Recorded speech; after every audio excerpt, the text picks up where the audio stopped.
모든 나라들아 여호와를 찬양하며 너희 모든 백성들아 그를 찬송할지어다. 우리에게 향하신 여호와의 인자하심이 크시고 여호와의 진실하심이 영원하미로다. 아멘. 오늘도 저희들을 복된 예배 자리로 불러주셨으니 감사합니다. 믿음이 없이는 하나님을 기쁘시게 하지 못한다 말씀하셨습니다. 온전한 믿음의 고백으로 예배하오니 우리 예배를 기쁘시게 받아주시옵소서. 예수님 이름으로 기원드리옵나이다. 아멘. 1장 찬송입니다.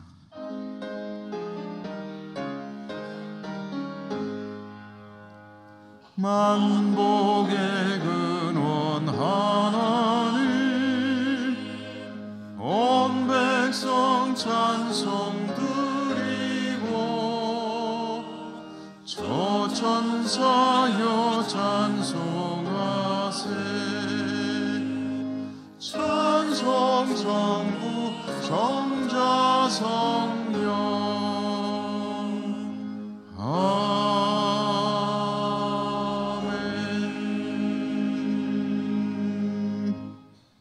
고백의 기도를 드리겠습니다. 저희들의 모든 삶을 살피시며 돌보시는 자비로우신 하나님 아버지, 하나님 앞에서는 그 어떤 것도 숨길 수 없습니다. 하나님 앞에 저희들의 지난 한 주간의 삶을 돌아보며 이 고백의 기도를 드립니다. 볼수록 생각할수록 모든 것이 부끄럽습니다. 베푸신 은혜와 축복은 무한한데 그 은혜와 축복에 어울리는 삶을 살지 못했습니다. 하나님 주시는 세상 속에서 사명도 제대로 감당하지 못했습니다. 하나님 영광을 드러내야 하는데 알게 모르게 하나님 영광을 가릴 때가 더 많았습니다. 저희들의 부족함, 연약함을 불쌍히 여겨주시고 용서해 주시옵소서. 이 시간에는 계속해서 하나님과 저희들 자신만이 아는 모든 은밀한 죄와 허물들 침묵하며 고백합니다.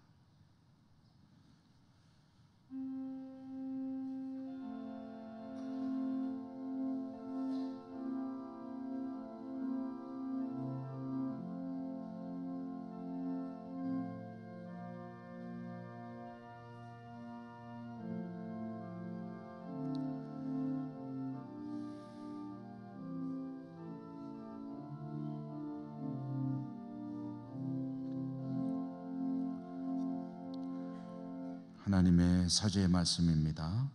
그런즉 누구든지 그리스도 안에 있으면 새로운 피조물이라. 이전 것은 지나갔으니 보라 새 것이 되었도다. 아멘. 성시교도 교동문 76번입니다. 요한복음 1장의 말씀. 태초에 말씀이 계시니라. 이 말씀이 하나님과 함께 계셨으니 그가 태초에 하나님과 함께 계셨고 만물이 그로 말미암아 지은 바 되었으니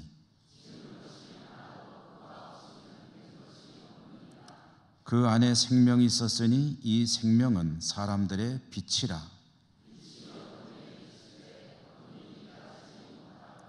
참빛 곧 세상에 와서 각 사람에게 비추는 빛이 있었나니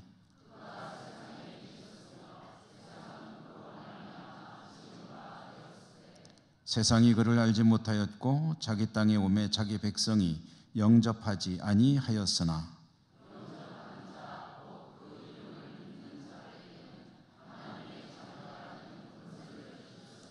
이는 혈통으로나 육정으로나 사람의 뜻으로 나지 아니하고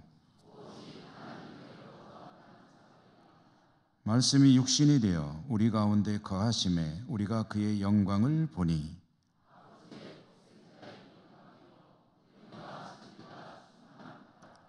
아멘. 사도신경 신앙 고백합니다. 나는 전능하신 아버지 하나님 천지의 창조주를 믿습니다. 나는 그의 유일하신 아들 우리 주 예수 그리스도를 믿습니다. 그는 성령으로 잉태되어 동정녀 마리아에게서 나시고 본디오 빌라도에게 고난을 받아 십자가에 못 박혀 죽으시고 장사된 지 사흘 만에 죽은 자 가운데서 다시 살아나셨으며 하늘에 오르시어 전능하신 아버지 하나님 우편에 앉아 계시다가 거기로부터 살아있는 자와 죽은 자를 심판하러 오십니다. 나는 성령을 믿으며 거룩한 공교회와 성도의 교제와 죄를 용서받는 것과 몸의 부활과 영생을 믿습니다. 아멘. 458장입니다. 찬송가.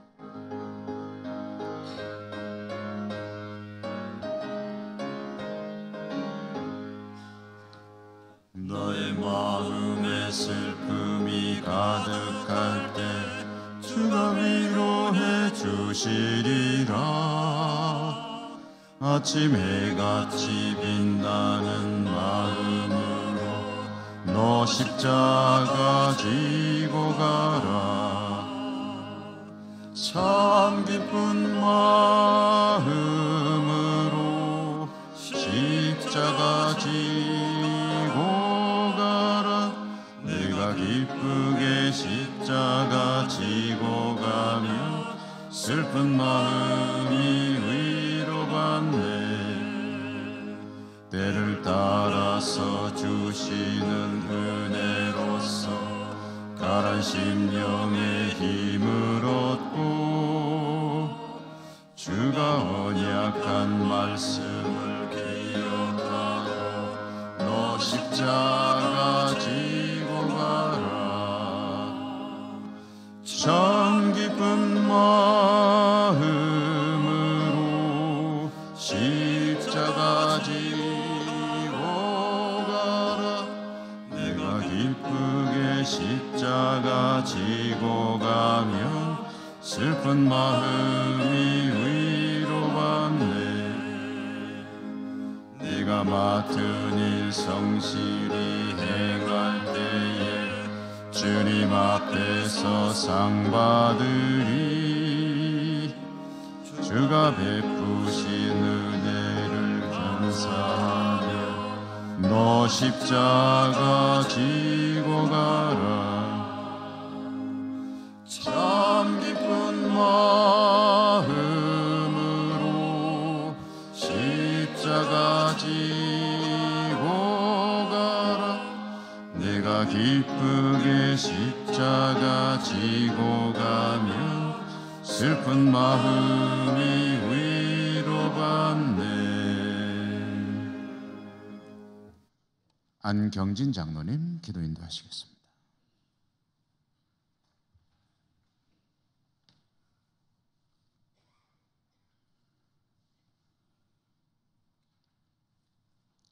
하나님 아버지, 은혜와 사랑을 감사드립니다. 영혼이 죽을 수밖에 없고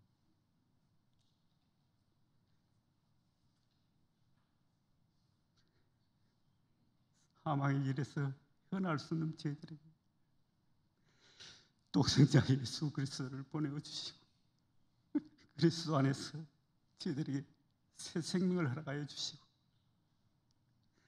부족하고 연약하고 가장 죄 많은 이 죄는 주님의 사랑으로 펴주셔서 오늘도 주님의 귀한 사랑을 감사하며 하나님 앞에 나와 예배 드릴 수 있도록 은혜를 주시니 감사합니다. 하나님 아버지, 영과 진리로 하나님이 기뻐 받으시는 귀한 예배를 드리라고 하셨사온데 하나님, 우리의 마음을 살펴주옵소서. 우리의 완악한 마음, 우리의 교만한 마음, 제약된 우리의 마음들을 주님 앞에 고백하오니 주님의 십자가의 보혈로 저희들을 정결케 하시고 하나님이 기뻐 받으시는 귀한 예배자로 설 수 있도록 도와주시옵소서. 하나님의 은혜가 아니면 감히 이 자리에 설 수 없는 저들의 모습입니다. 주님, 부족하고 연약한 저들을 홀로 버리지 마시고 성령 하나님 늘 저희들과 함께 하셔서 하나님을 영화롭게 하며 하나님을 기쁘시게 하며 하나님의 귀한 뜻을 이 땅에서 이루어가는 복된 성도의 삶을 살아갈 수 있도록 하나님 은혜를 베풀어 주시옵소서.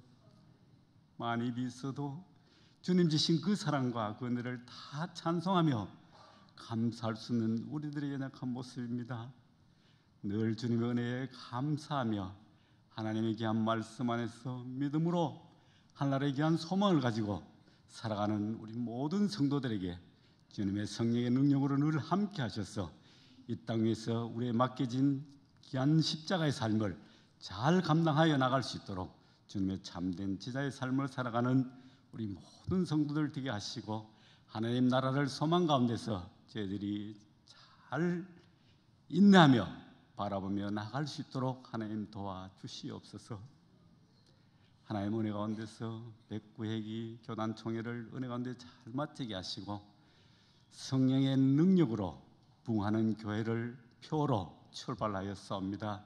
하나님 은혜 가운데서 우리 교회도 말씀과 기도와 예배로 하나님을 기쁘시하는 귀한 교회가 되어질 수 있도록 은혜를 베풀어 주시옵소서.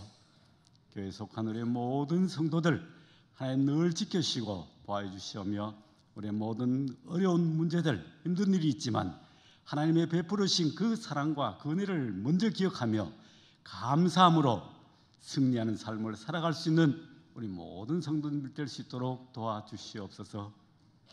우리나라도 하나님의 은혜 가운데 지켜주시고 대통령과 모든 국민들이 자유롭고 정의로운 나라 건설에 앞장서게 하시고 우리나라를 통하여 복음의 제사장 나라의 사명을 감당할 수 있는 이 나라 대한민국이 되어질 수 있도록 은혜를 베풀어 주시옵소서.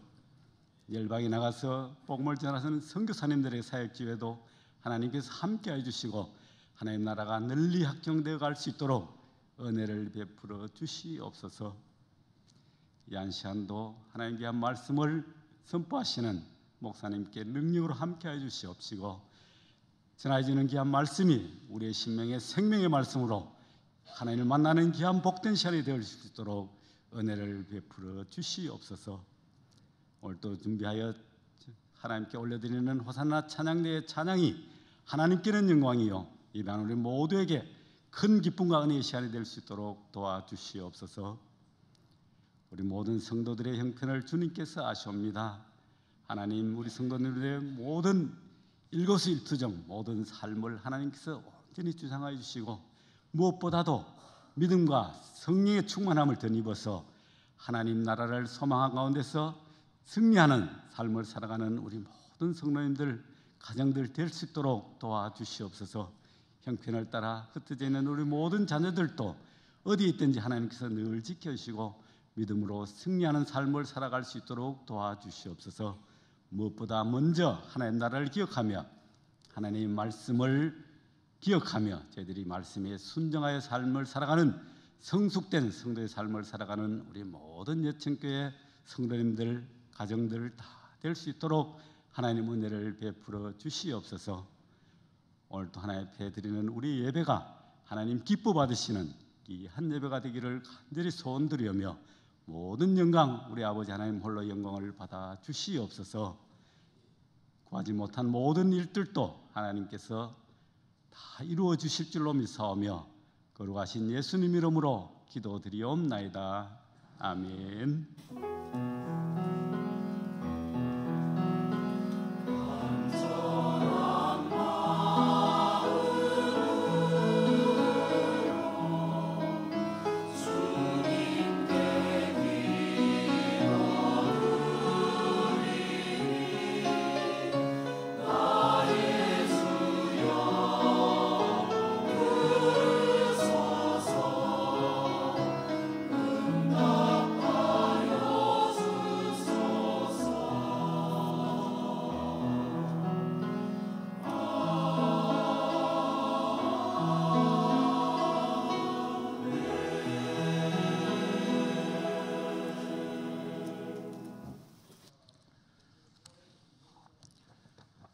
오늘 하나님께서 주시는 말씀을 봉독하겠습니다.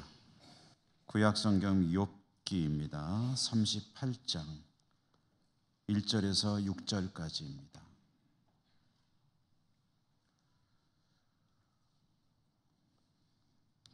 그때 여호와께서 폭풍우 가운데서 욥에게 말씀하여 이르시되 무지한 말로 생각을 어둡게 하는 자가 누구냐? 너는 대장부처럼 허리를 묶고 내가 내게 묻는 것을 대답할지니라. 내가 땅에 기초를 놓을 때 내가 어디 있었느냐? 내가 깨달아 알았거든 말할지니라. 누가 그것의 도량법을 정하였는지, 누가 그 줄을 그것의 위에 띄웠는지 내가 아느냐? 그것의 주추는 무엇 위에 세웠으며 그 모퉁이돌을 누가 놓았느냐? 아멘. 호산나 찬양대 하나님께 찬양 올려드립니다.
아멘.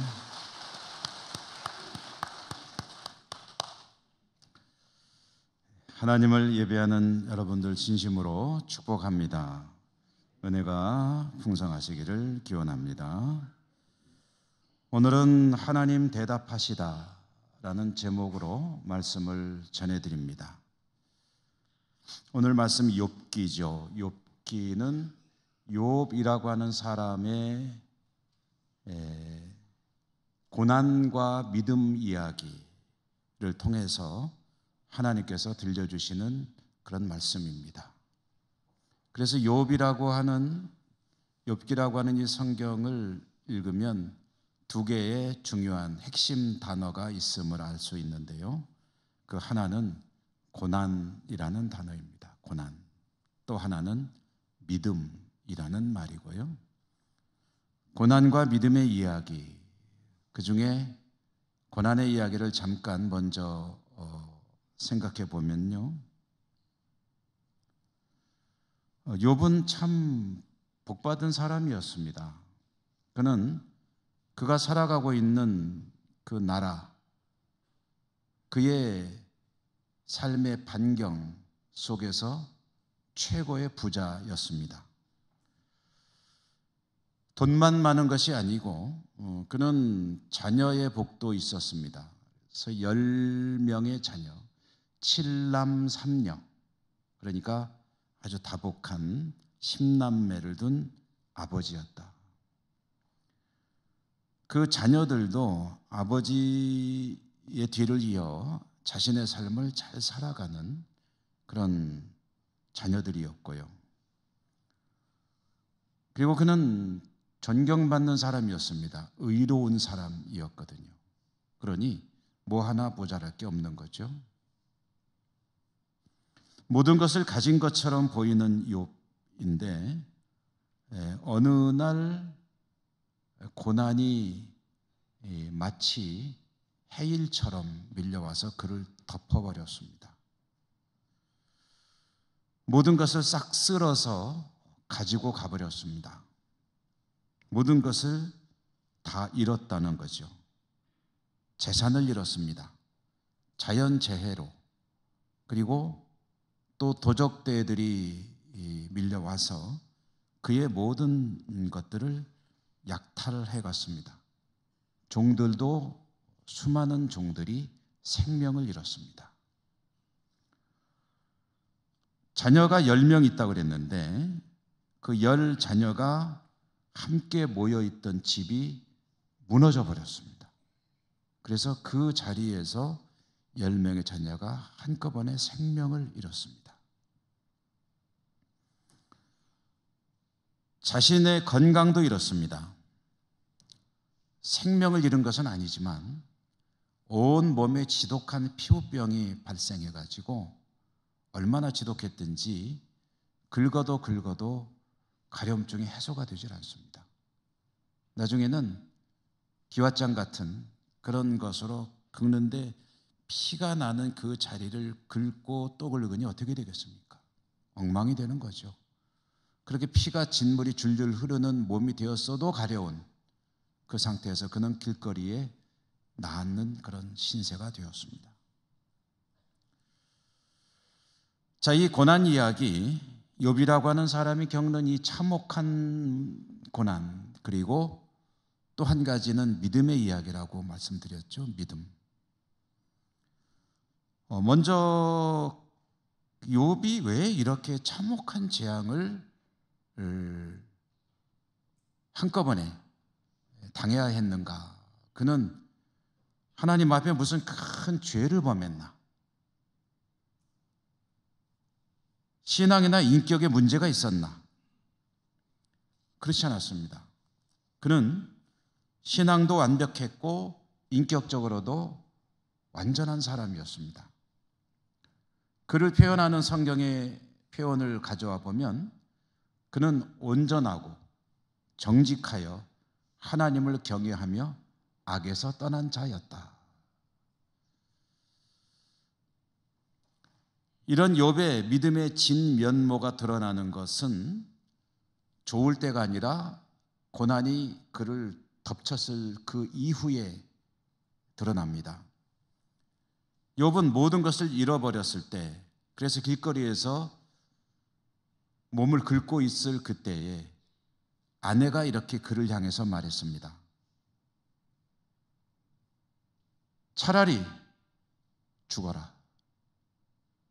하나님을 욕하고 차라리 죽어버려라. 그러고 왜 사냐는 거죠. 무슨 낙으로 살겠느냐. 그런 아내를 향해서 욥이 뭐라고 그랬냐면, 우리가 하나님께 복을 받았으니 이런 화를 당하는 일도 있을 수 있지 않겠느냐라는 대답을 했습니다. 좋은 일이 있었으면 안 좋은 일도 하나님으로부터 올 수도 있는 것 아니냐. 욥은 하나님을 원망하지 않았습니다. 입술로 죄를 짓지도 않았습니다. 말하자면 그는 이런 고난에도 요동하지 않는 견고한 믿음의 사람이었다는 거죠. 이것이 욥의 고난과 믿음의 이야기의 시작입니다. 그런데 욥의 소문을 들은 사람들이 있었겠죠. 그 중에 멀리서 살고 있던 세 사람의 친구가 욥을 찾아왔습니다. 위로하고 싶었을 것입니다. 찾아온 친구들은 욥을 보고 할 말이 없어 일주일간을 입을 꾹 다물고 침묵만 지키며 그 옆에 앉아 있었습니다. 그러다가 입을 열어 말을 꺼내기 시작했는데요, 굉장히 많은 이야기를 합니다. 세 사람이 돌아가면서 이야기를 했습니다.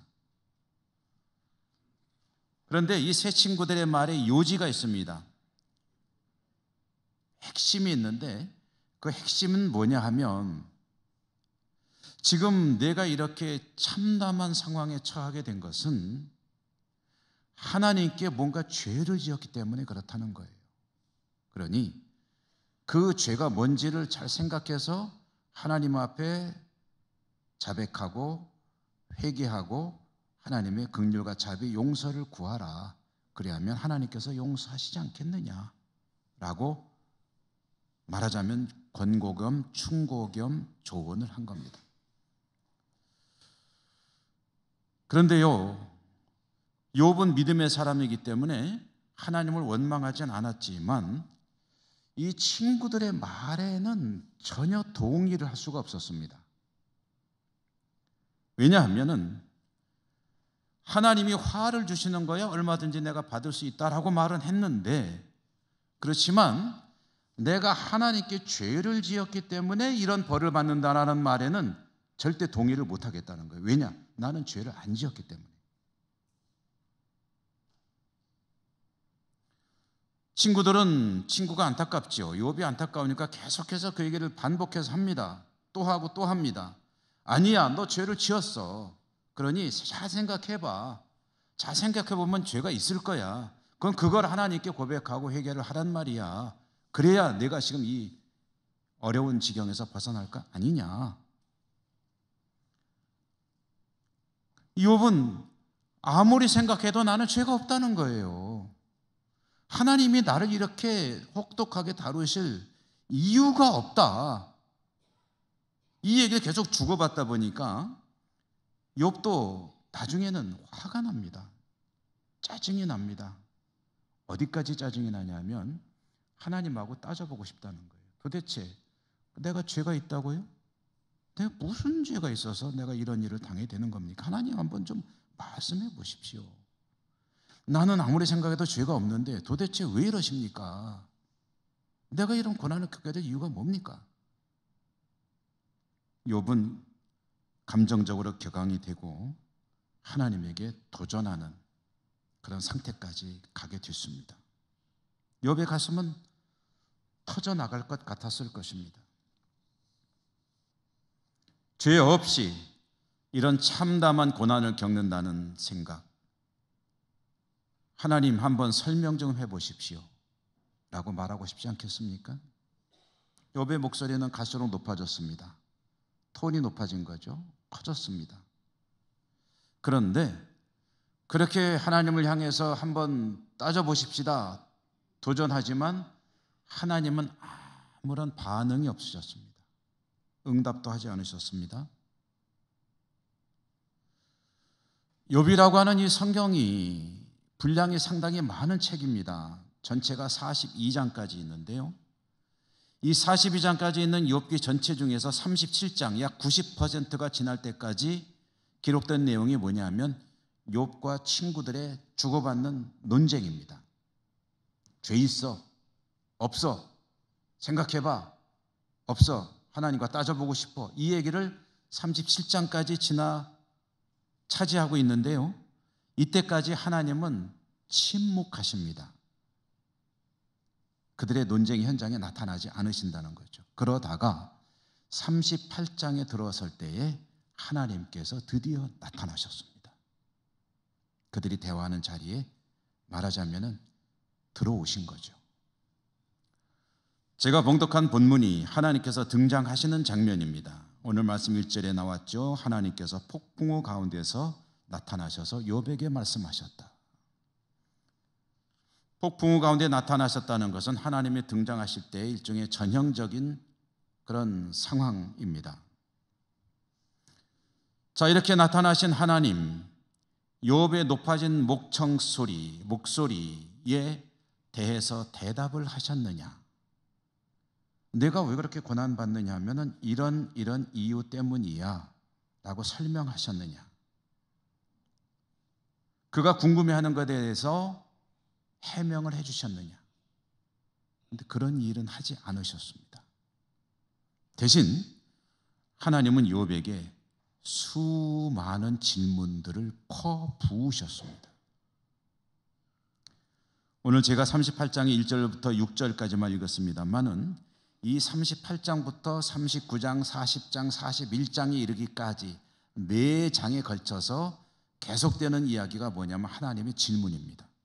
욥에게. 내가 아느냐?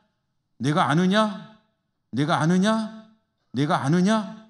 이 질문을 계속해서 퍼부으시는 거예요. 그런데 그 질문을 다 읽으려면 시간이 너무 많이 걸리기 때문에 읽을 수는 없고요. 예배 시간에. 여러분 댁에 가서 한번 읽어보십시오. 하나님이 뭐라고 그렇게 질문을 하시나. 그런데 그 질문을 간략히 그 내용을 좀 추려서 말씀드려보면 이런 질문입니다. 이 우주 삼라만상, 하늘과 땅과 별들과 그들 사이의 여러 가지 기상, 그리고 기후, 계절, 자연의 운행 질서, 그 속에 살아가는 생물들, 동물들, 이런 동물, 저런 짐승, 이런 모든 것들이 어떻게 존재하게 되었는지, 어떻게 만들어졌는지 너 아느냐? 그들이 어떻게 이렇게 질서정연하게 움직이며 서로 조화를 이루며 살아가는지 너 아느냐? 누가 그들을 운행하는지 아느냐? 그 법칙은 누가 만들었는지 아느냐? 그 속에 살아가는 생물들은 왜 그렇게 살아가는지 아느냐? 너는 이 모든 일들에 대해서 아는 바가 있느냐?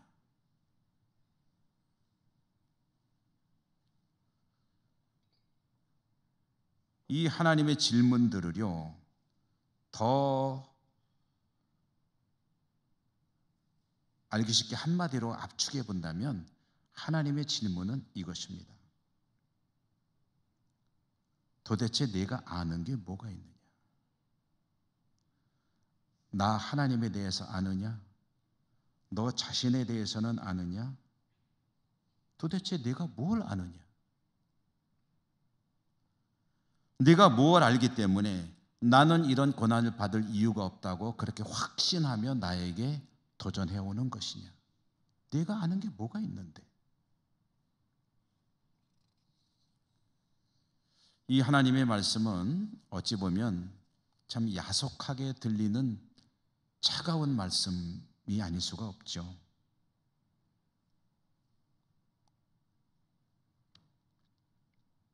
욥은 물론이고 이 이야기를 읽는 저나 여러분 우리들도 이런 기대를 가지지 않습니까? 하나님께서 나타나셔가지고 따뜻하게 위로해 주시고 품어주시고 설명도 좀 해주시고 희망도 좀 제시해 주시고 욥아 고생 많지?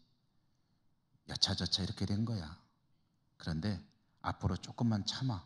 그러면 좋은 날이 올 거야. 여기 이런 내막이 있지만 내가 다 풀어나갈 거야. 지금은 좀 힘들지만 조금만 더 견뎌. 이렇게 말씀해 주시면 얼마나 좋겠어요.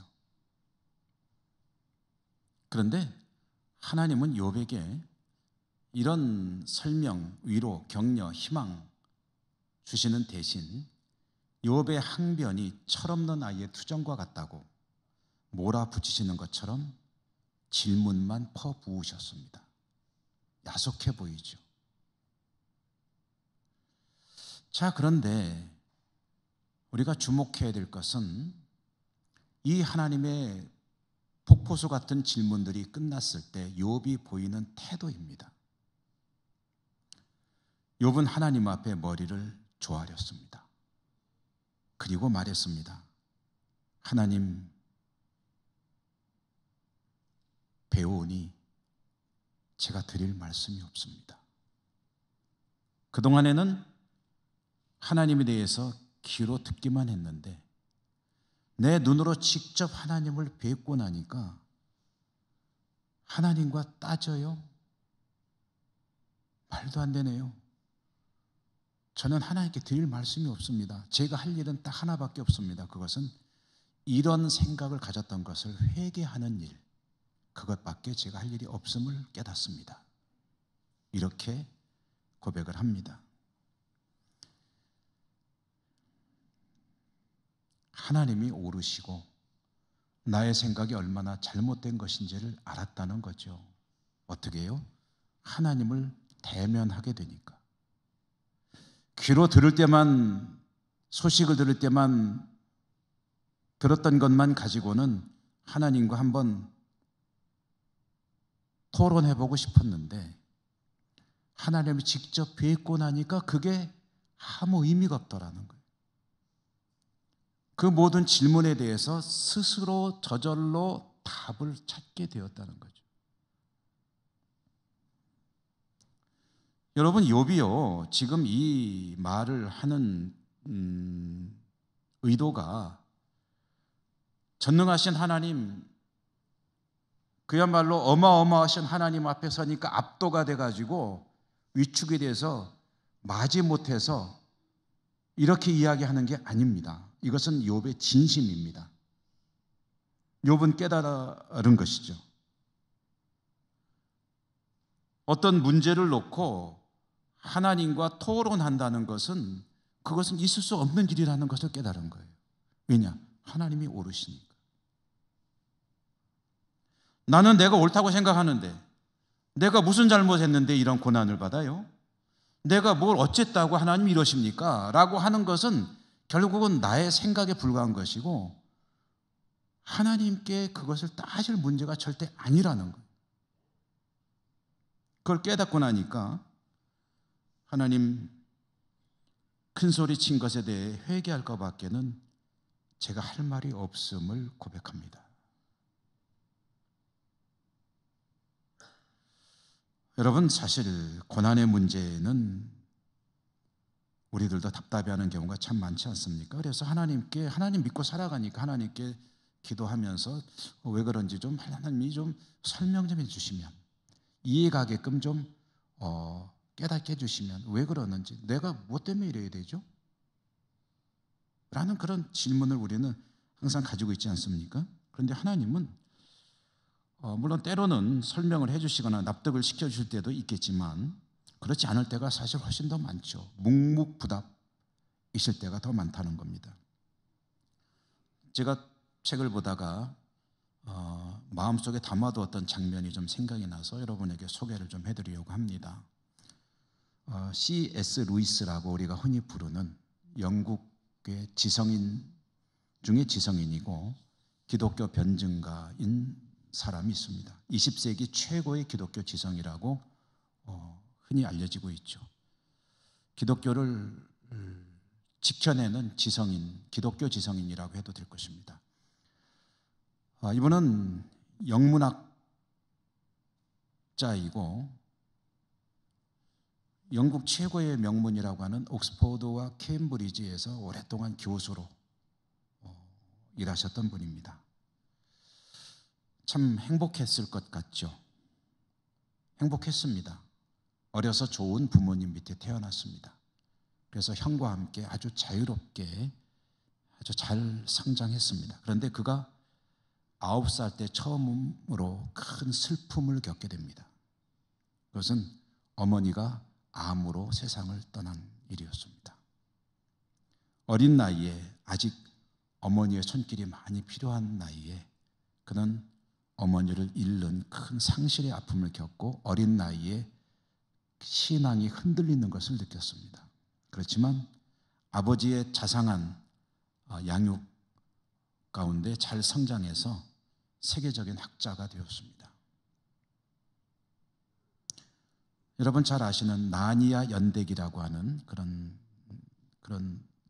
판타지 소설이죠. 그게 바로 이 C.S. 루이스의 작품이기도 합니다. 그는 독신으로 살았습니다. 그러다가 늦은 나이인 59세에 가정을 이루었습니다. 아내를 만나서 행복하게 살았습니다. 그런데 그의 꿈 같은 결혼 생활은 4년밖에 지속되지 않았습니다. 4년 동안 행복하게 살던 그 아내가 또 암으로 그의 곁을 떠났습니다. 그는 이 슬픔을 견디질 못했습니다. 60대 초반이었죠. 위대한 기독교인이고 기독교 지성이었지만 아내와 사별한 그 슬픔을 이기지 못해서 그는 한없이 침체했습니다. 몹시 힘겨운 시간을 보냈습니다. 한때는 그가 목숨을 걸고 변호하던 기독교 신앙을 버릴 생각까지 했습니다. 그 한참 힘들 때 하나님의 뭔가 좀 설명이 필요할 때 그러나 반응이 없는 하나님을 그는 그가 기록한 책에서 이렇게 썼습니다. 제가 좀 소개를 해드리면 하나님의 사람들이 삶이 순조롭고 평탄해서 하는 일이 잘 돼서 하나님께 감사하며 찬양할 때는 하나님은 당당하게 나타나신다. 그리고 그 감사와 찬양을 기쁘게 받으신다. 그런데 하나님의 백성이 하나님의 도움이 절실할 때, 정말 하나님이 필요할 때, 그때 하나님은 어디 계시는가? 숨어 계시는가? 다른 모든 도움이 헛되고 절박해서 하나님께 다가가는데 도대체 하나님은 무엇을 주시는가? 저 멀리 하나님이 보이는 것 같아서 하나님을 향해 달려간다는 거죠. 달려가면 하나님은 피해서 다른 곳으로 가버리십니다. 그리고 집으로 들어가 버리십니다. 그 집을 향해 달려가가지고 하나님과 좀 만나서 뭔가 도움을 구하려고 하면은 하나님은 문을 쾅 하고 닫아버리십니다. 들어가기도 전에. 그리고 이어서 들려오는 소리가 무슨 소리냐면 문 빗장을 2중 3중으로 채우는 소리가 들려옵니다. 들어오지 말라고. 침묵만이 흐릅니다. 혹시 집안에 누가 계신가? 창문으로 가서 안을 들여다봅니다. 불도 다 꺼버리십니다. 마치 아무도 안 산다는 것을 보이는 것처럼. 빈집입니까? 아무도 안 계십니까? 아무도 안 계시는 것 같습니다. 이것이 정말 하나님의 도우심이 절실할 때 하나님을 향해 그렇게 나아갔지만 아무런 응답받지 못했던 C.S. 루이스가 느꼈던 암담한 심경입니다. 자, 욥도 그랬죠. 그런데 욥은 답을 얻습니다. 욥이 어떻게 답을 얻었습니까? 하나님께서 설명해 주셨습니까? 앞으로의 계획에 대해서 브리핑이라도 해 주셨습니까? 안내해 주셨습니까? 지금 좀 힘들지만 곧 좋아질 거야. 조금만 참아라고 위로해 주셨습니까? 그렇지 않았습니다. 하나님은 그저 질문만 하셨습니다. 뭐라고요? 네가 뭘 아니? 네가 아는 게 뭐가 있니? 그런데 욥이 그 질문으로부터 답을 얻었습니다. 네가 뭘 아니? 그렇습니다. 하나님, 저는 아는 것이 없습니다. 모든 것은 하나님만 아십니다. 욥은 설명을 듣고 이해한 것이 아닙니다. 사실은 하나님을 대면하는 순간 그 모든 것을 다 깨닫게 됐습니다. 하나님과 마주 서는 순간, 하나님을 만나는 순간 그 모든 것을 알게 됐습니다. 어린 아이에게 엄마가 안 보일 때 엄마에 대한 설명은 답이 되지 않습니다. 아이에게 답은 엄마입니다. 욥에게 답은 하나님의 설명, 하나님께서 하시는 이해가 가능한 여러 가지 가이드들, 이런 것이 아니었습니다. 욥에게 대답은 하나님 그분이셨습니다. 하나님을 만나는 것이 답이었다는 거죠. 하나님을 만나서 구구절절 이야기할 필요가 없습니다. 하나님을 만나는 순간, 하나님을 보는 순간 욥의 모든 의문은 해소가 됐습니다. 여러분, 모든 문제의 답은 하나님 그분 자신이십니다. 하나님을 만날 때에 비로소 답을 얻게 됩니다. 우리 인생의 모든 문제가 그렇습니다. 하나님을 만나야 답을 얻습니다.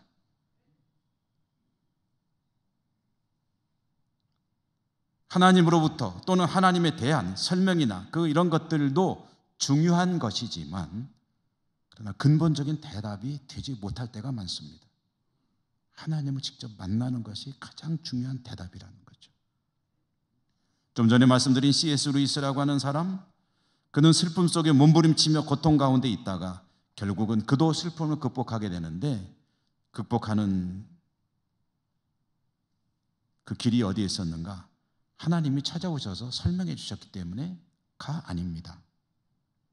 하나님을 깊이 묵상하며 슬픔 가운데 있다가 그도 하나님을 만나게 되고, 그리고 슬픔을 극복하는 방법을 찾게 됩니다. 여러분, 우리 삶에 고난이 없으면 참 좋죠. 그런데 고난의 문제는 영원히 해결할 수 없는 숙제로 남습니다. 주님을 믿고 사는 우리들에게는 고난이 없느냐? 아니요, 있습니다. 그것도 많습니다. 하나가 지나면 또 하나가 등장합니다. 이런 고난의 문제를 우리는 어떻게 헤쳐나가야 할까? 그때그때 하나님이 나타나셔서 대답을 해 주셔야 됩니까? 이 문제는 이것 때문에 그런 거라고 설명해 주셔야 그것을 극복할 수 있습니까? 어떻게 100가지 문제가 있으면 100가지를 다 하나님이 설명해 주길 기대할 수 있을까요? 어떻게 이런 문제들을 대처해 나갈 수 있을까요? 욥에게 주시는 하나님의 대답, 그것이 우리에게도 주시는 대답입니다. 그것은 하나님 자신입니다. 나를 만나야 한다. 나를 대면할 때 그때 너는 그 문제들로부터 벗어날 수 있을 것이다.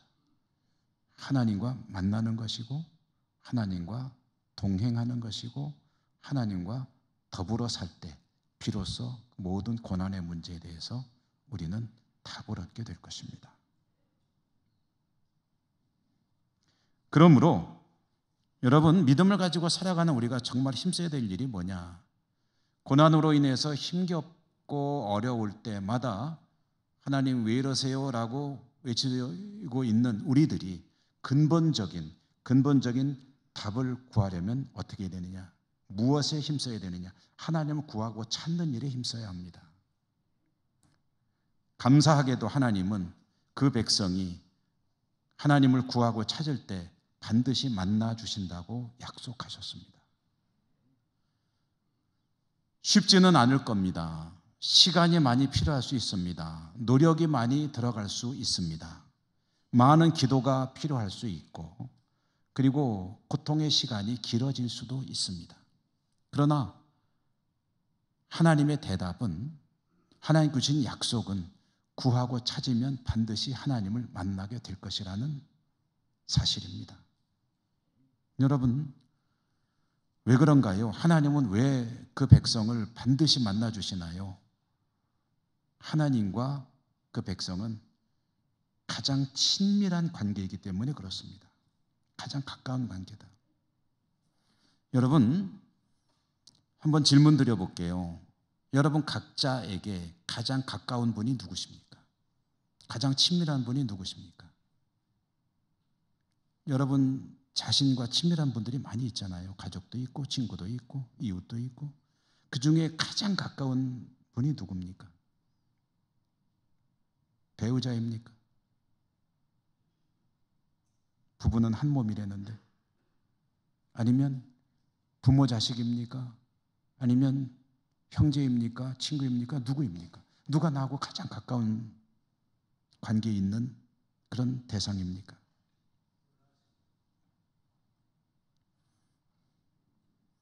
여러분, 아무리 가까운 분이라 해도 언젠가 우리는 혼자 남아야 할 때가 있습니다.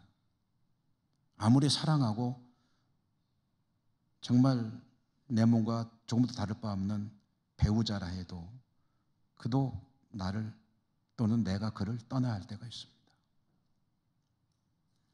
효성스러운 자녀도 정말 자애로우신 부모님도 헤어져야 할 때가 있습니다. 그리고 내가 정말 도움이 필요하지만 그분들이 나를 위해서 아무것도 못 해줄 때도 있습니다. 근데 그런 순간에도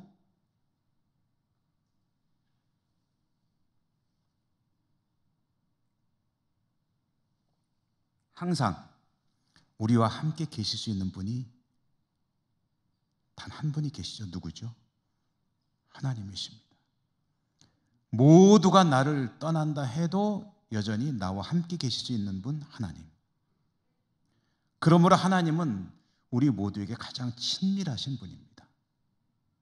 그 친밀하신 하나님과 더불어 살아갈 때 우리의 모든 삶의 문제들에 대한 답이 그 하나님으로부터 주어집니다.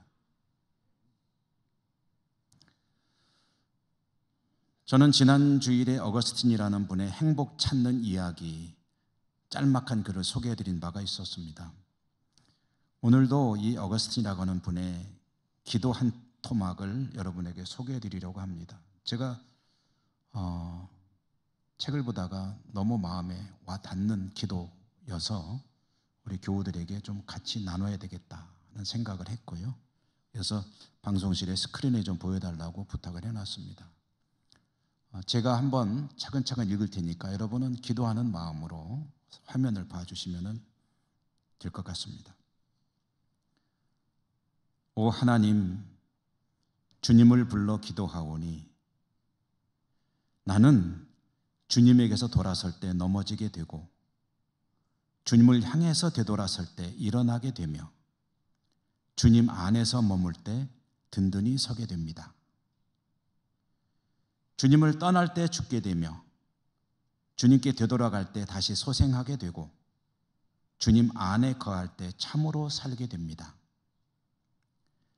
주님을 버리고 떠날 때 멸망하게 되고 주님을 향해 손을 뻗을 때 주님을 사랑하게 되며 주님을 바라볼 때 주님을 향유하게 됩니다. 오 하나님, 주님을 불러 아뢰옵니다.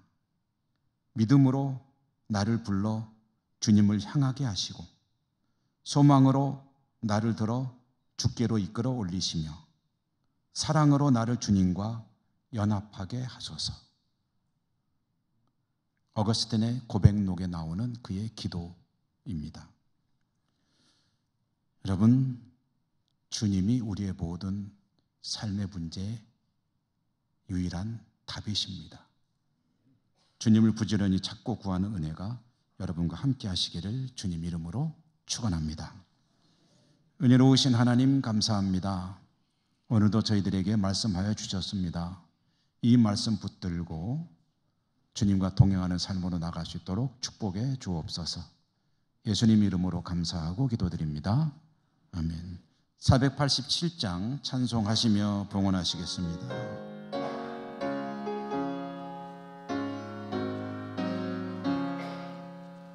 어둠 후에 빛이 오며 바람 분 후에 잔잔하고 소나기 후에 햇빛 나며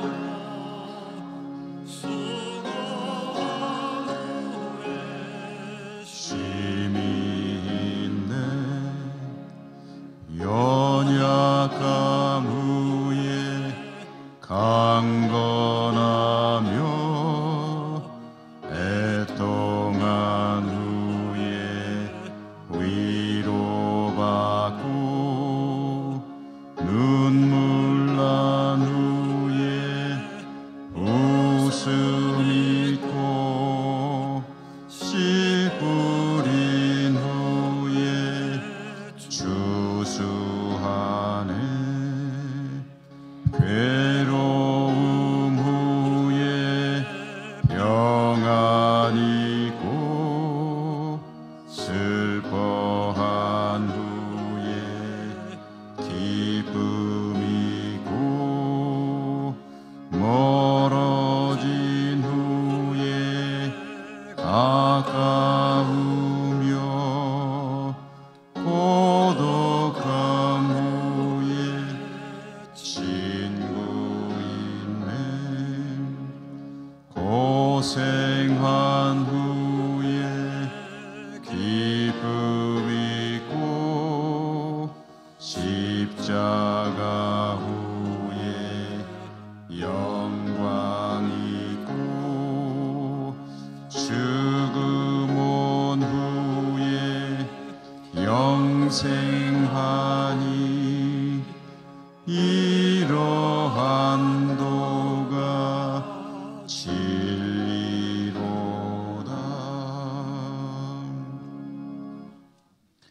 하나님 감사합니다. 예배할 수 있음이 감사하고 또 저희들이 예배하러 나올 때 올려드릴 예물을 들고 올 수 있으니 감사합니다. 주신 모든 것 다 하나님께서 주시는 은사라는 믿음으로 일부를 구별해 가지고 나와 정성껏 올려드리오니 받아주시고 드리는 저희들의 삶이 우리 하나님과 동행하는 복된 삶 될 수 있도록 은혜 내려 주옵소서. 예수님 이름으로 감사하고 기도드립니다. 아멘.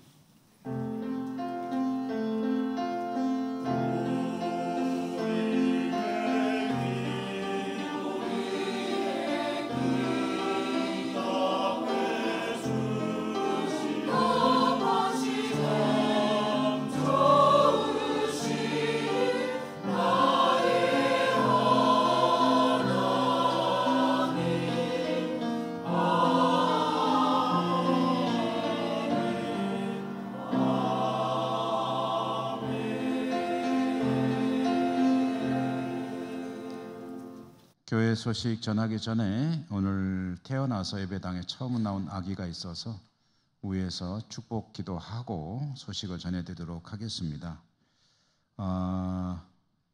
윤여명 성도와 임보미 집사님 댁의 아들입니다. 하준이, 윤하준.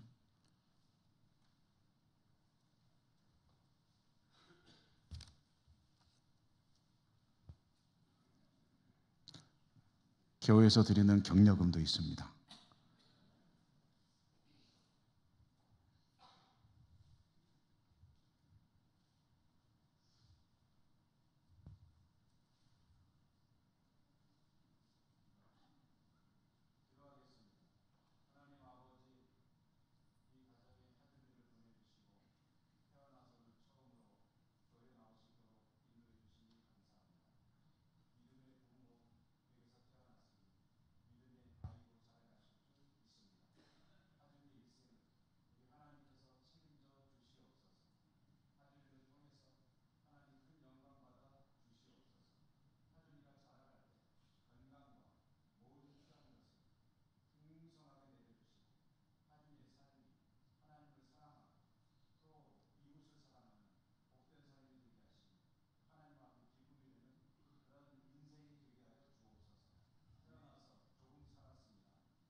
네, 감사합니다.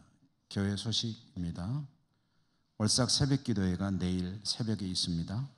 다음 주에는 권사의 헌신 예배이고 강사로는 봉화 척곡교회 박영순 목사 오십니다.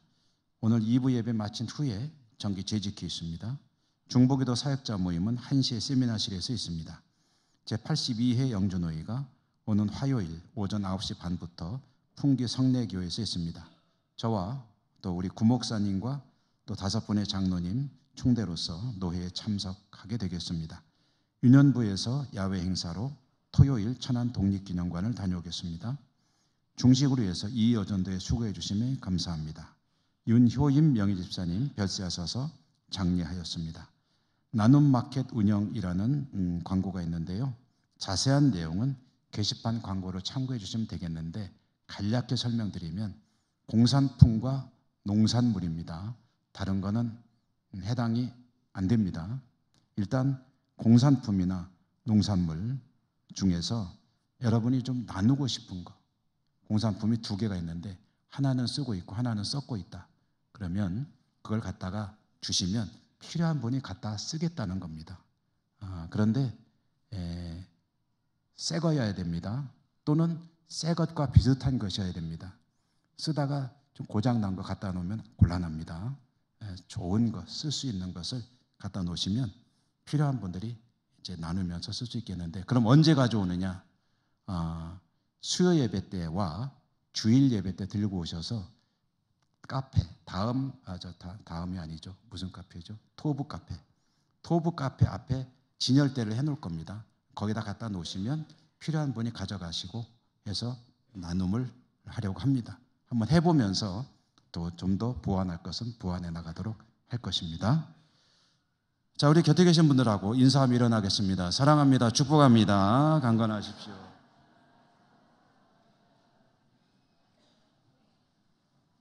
주 기도성과 축도로 예배를 마치겠습니다.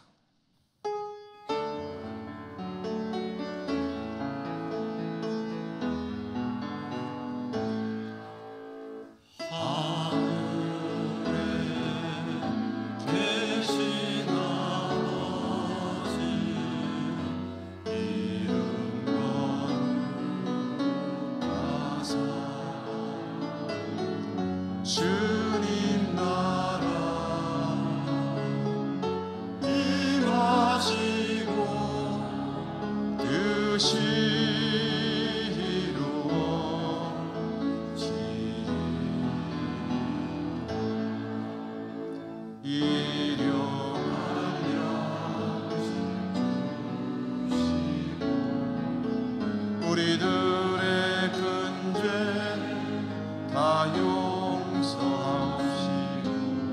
또 시험에 들게 마시고 악에서 구원하소서. 내게 주의 나라 주의 권세 주의 영광